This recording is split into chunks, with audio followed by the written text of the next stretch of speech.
Hello नमस्कार सत श्री अकाल आदाब। क्या हाल है जनता, केम छो, कैसे हैं आप सभी लोग। देखिए भाई, इस सेशन को करने का सिर्फ एक उद्देश्य था कि मार्केट में बहुत तेजी से कुछ अफवाहें उड़ रही हैं पिछले 2 से 3 दिनों में लगभग, कि भाई आपका पेपर पैटर्न में बदलाव होने जा रहा है ना। आफत आने वाली है, एकदम एकदम मार्केट में आग लग जाएगी। यूजीसी नेट का पेपर साक्षात आग उगलेगा स्क्रीन से बाहर, है ना। एक एडिशनल एसी साथ में लेके जानी होगी पेपर में, ऐसा खतरनाक पेपर बनने जा रहा है। अब पेपर पैटर्न बदल गया है, ये हो गया है, वो हो गया है। तो क्या ये सच में कुछ हो गया है या वैसे ही, यानी कि अफवाह का पर्दाफाश, यही है आज, ठीक है, इस सेशन का पूरा उद्देश्य है कि वाकई में अफवाह है या वाकई में ऐसा कुछ होने जा रहा है ना।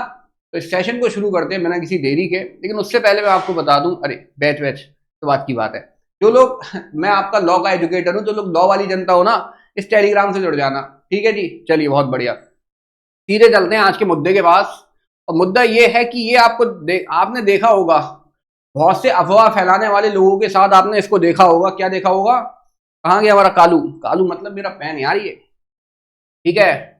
ये आपको दिखा दिखा के डराया गया होगा। क्या दिखाया गया है कि एनटीए की नींद खुली, कि एनटीए के मुंह पे मारा पानी का छिड़का किसी ने। क्या छिड़का मारा? कि भाई साहब यंग प्रोफेशनल की वो कर रहे हैं, क्या ये रिक्रूटमेंट कर रहे हैं, 12 आदमी स्पेशलिस्ट बुलाए गए हैं, ठीक है। यंग प्रोफेशनल लीगल रिसर्च वाले 2 आदमी बुलाए गए हैं। उसके बाद यंग प्रोफेशनल फाइनेंस अकाउंट वाले 2 आदमी बुलाए गए हैं। ये महारथी, महायोद्धा, महापराक्रमी, है ना, ठीक है, झुंड में तो ये अकेले आते हैं, समझे। ऐसे लोग अपॉइंट होने जा रहे हैं। और इनकी खासियत क्या बताई जा रही है? जब एलिजिबिलिटी इनकी देखोगे, एलिजिबिलिटी अगर एक बार इनकी आपने देख ली तो आप शायद डर जाओ, है ना जी। हाँ, क्या क्या एलिजिबिलिटी है देखना। एकेडमिक क्या, अब देखो पहले ये देख लो ये काम क्या करेंगे, काम समझ लो, पूरी कहानी समझो, उसके बाद पता चलेगा अफवाह या क्या है। जो एकेडमिक रिसर्च के 12 आदमी यहाँ पे इन्होंने अपॉइंट करने हैं, ये क्या करेंगे? Academic unit of NTA distributed across the subject area of examination conducted, जो एनटीए कराता है।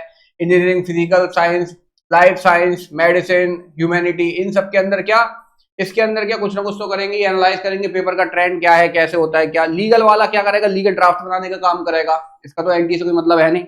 फाइनेंस वाला क्या देगा? कितना रुपया आया एनटीए के पास, कितने हमने ऑब्जेक्शन कराए, कितना पैसा आया ऑब्जेक्शन से, वो देखना भी तो किसी का काम है। के लिए भी अपॉइंट कर रहे हैं, है ना। अब देखो एकेडमिक रिसर्च स्ट्रीम के अंदर इनका काम क्या, ये लिखा है, रिसर्च इनटू सिलेबी, सिलेबस देखो, पैटर्न देखो, ट्रेंड देखो एनटीए के एग्जामिनेशन के, drawing on publicly available, public मतलब जो पब्लिक डोमेन में कौन कौन सा मटेरियल जिससे बच्चे पढ़ाई कर रहे हैं, ताकि उससे कुछ नया पूछो कि पेपर में कभी आए ना वो वाला। ठीक है, पास्ट एग्जामिनेशन पेपर ऑलरेडी जो पब्लिक डोमेन में है उसको एनालाइज करो। तो ये एनालाइज करने के लिए इन्हें बुलाया गया है। अब देखना ये लोग एनालाइज करेंगे और कितने सब्जेक्ट का एग्जामिनेशन कराता है एनटीए, ये भी देखने वाली बात है। जरा ये भी देख लो एक बार, ठीक है, बने रहना, तब पता चल जाएगा क्या अफवाह है, क्या हादसा, क्या हकीकत। देखो ये 6 जून का पब्लिक नोटिस है, जिसमें वो आया था कि कितने सब्जेक्ट का कब कब होने वाला है एग्जामिनेशन। तो इसको मैं जल्दी से स्क्रॉल करके नीचे ले जाता हूं। देखो जी, देखो ये बिल्कुल लास्ट पेज पर आ गया, और देखना कितने सब्जेक्ट है ये यहां तक आ गया आपका मामला, ठीक है। ये सब्जेक्ट की गिनती आपको दिख रही है कितनी होगी लगभग, एक आइडिया भी ले लो। तो अगर कितना सब्जेक्ट कोड दिखा रहे हैं 106, 107, तो कितना होगा? 3 3 दूनी 6, 3 3 9, 9 दूनी 18, 18 18 दूनी 36, मतलब यार लगभग आराम से मान लो 100 सब्जेक्ट तो कहीं नहीं चले गए, 90-100 सब्जेक्ट, ठीक है, 90-100 सब्जेक्ट कहीं नहीं गए। अब मुझे एक बात बताना बहुत प्यारी सी, अपने दिल पे हाथ रख के, दिल पे हाथ रख लेना सब लोग, ऐसे मत सुनना इस वीडियो को आगे। ये बताना कि आपका तो एक ही सिलेबस है जिससे पेपर देते हो। एनटीए तो ये भी नहीं करता कि भाई कोई बात नहीं एक से ज्यादा पेपर दे देना आप, एक जैसे किसी ने लॉ कर रखा है, पॉलिटिकल साइंस कर रखा है, 2 पेपर दे दे बार में ना, एक ही दे सकते हो। तो एक बंदे को इस सिलेबस को गो थ्रू करने में कितना समय लगता है ठीक से? कम से कम कुछ नहीं तो 4 से 6 महीने। अब ये 12 जो महापराक्रमी लोग आएंगे, और वो भी किस पे? कॉन्ट्रैक्ट बेसिस पे, यानी कि इन्हें बुलाया जा रहा है 2 साल के लिए, और फर्दर एक्सटेंड भी करा गया टाइम पीरियड, तो कितना? 12 महीने, है ना। 12 महीने और एक्सटेंड कर सकते हैं, उससे ज्यादा नहीं। तो ये महारथी क्या करेंगे? 12 महारथी मिलकर लगभग 100 सब्जेक्टों के ऊपर रिसर्च करने वाले हैं। मार्केट में जा जाके चुन चुन के किताबें ढूंढेंगे, हैं। आपको लगता है कि ये कुछ होने वाला है इन लोगों के आने से? हाँ, ट्रूली बताना, कुछ कुछ बदलने वाला है? क्या करेंगे 12 लोग आके, बताओ।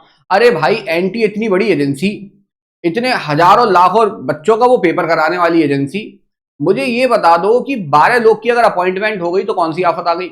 आ गई कहीं से कहीं तक आफत। अब जरा लीगल वाले के काम भी देख लेना, लीगल वाले के काम देखो।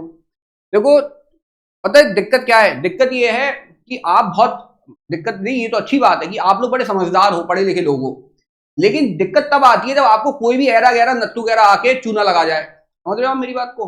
मैं बिल्कुल थोड़ा बिना फिल्टर वाला आदमी हूं, देखो मेरे शब्द थोड़े हो जाते हैं खुलने वाले। हाँ, तो दिक्कत ये आती है कि आपको आगे कोई भी चूना लगा जाता है और आप सुन लेते हो। आप दो जवाब जरा लौट के भी तो देना सीखो।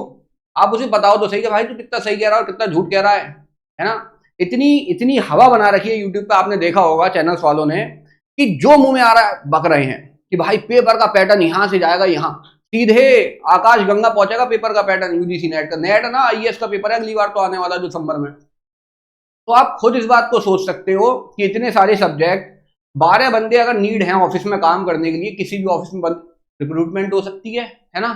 हमारे ऑफिस में 100-200 आदमी की रिक्रूटमेंट कल को हो जाए तो इसका मतलब ये थोड़ी ना है कि यार बड़ी कॉमन सी बात है।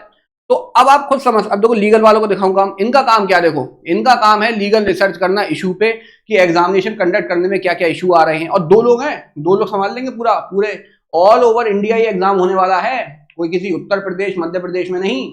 ये एक नेशनल एलिजिबिलिटी टेस्ट है और 2 लोग कहां से आएंगे? ये 2 लोग पराक्रमणी शूरवीर, समझ रहे हो? कैंडिडेट के ग्रीवियांस देखेंगे, डिसिप्लिनरी मैटर देखेंगे, रेगुलेट करेंगे एनटीए की फंक्शनिंग को। 2 आदमी, ओ सांभा, कितने आदमी थे? 12 वो थे, 2 ये थे और 2 और आएंगे। कितने साल के लिए? 2 साल के लिए।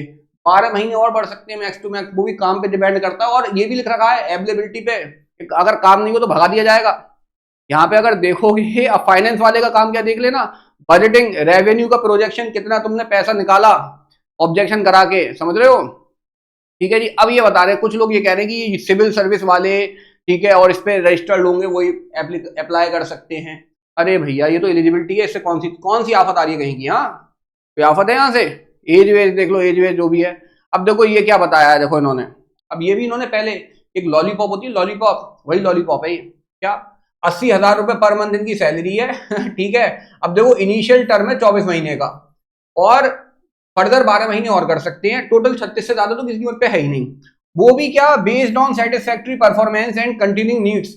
अगर नीड हुई, ठीक है, अगर हो सकता है जंतर मंतर पे प्रदर्शन नहीं हुआ अगली साल, या भगवान ना करे कभी पेपर लीक हो गया उसके बाद अगर नहीं हुआ, तो हो सकता है तुम्हारी जरूरत भी ना पड़े आगे। समझ रहे हो? हाँ, at the sole description NTA का ही रहेगा। तो अब आप लोग खुद कमेंट बॉक्स में कमेंट करके बताना, क्या इससे कुछ फर्क पड़ने वाला है? कुछ बदलेगा? कुछ मुझे तो नहीं लगता कुछ बदलेगा। आपकी राय क्या है जरा कमेंट करके बताना।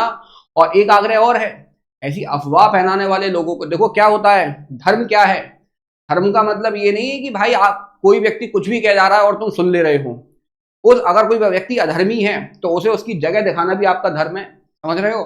तो अपने अधिकारों को, और भाई साहब तभी तो ऐसे अफवाह वाले लोग रुकेंगे, वरना तो बच्चे बच्चे परेशान होते हैं। मुझे भाई साहब मेरा व्हाट्सएप, मैं क्योंकि नंबर दे देता हूँ बच्चों को अपना, मेरा व्हाट्सएप भरा पड़ा है, कम से कम 70-80 मैसेज तो मिनिमम पड़े हैं उसके अंदर अभी, अनसीन अनसीन पड़े, कितने तो मैंने रिप्लाई कर दिए। तो मुझे आखिरकार आज आना पड़ा इस वीडियो को लेकर, ताकि यार ये भ्रम वाली बात को थोड़ा मैं खत्म कर पाऊं, है ना?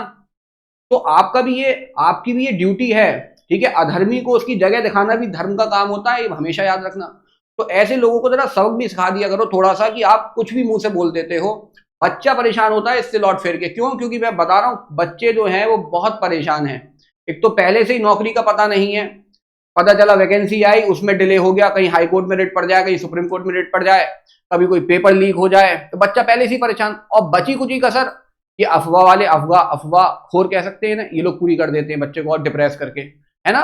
तो आपका भी धर्म क्या है? इनको इनकी जगह दिखाना। तो याद रखना, और कमेंट बॉक्स में कमेंट करके बताना, क्या सही में पेपर का पैटर्न जो बदल रहा था वो अब भी बदलेगा क्या? अब भी ये पैटर्न बदलने वाला है क्या? हाँ, ठीक है। सभी लोग कमेंट कर बॉक्स में कमेंट करके बताना, ठीक है जी। चलिए, बहुत बढ़िया। नमस्कार, जय हिंद, मिलते हैं आपसे नेक्स्ट सेशन में। Thank you so much.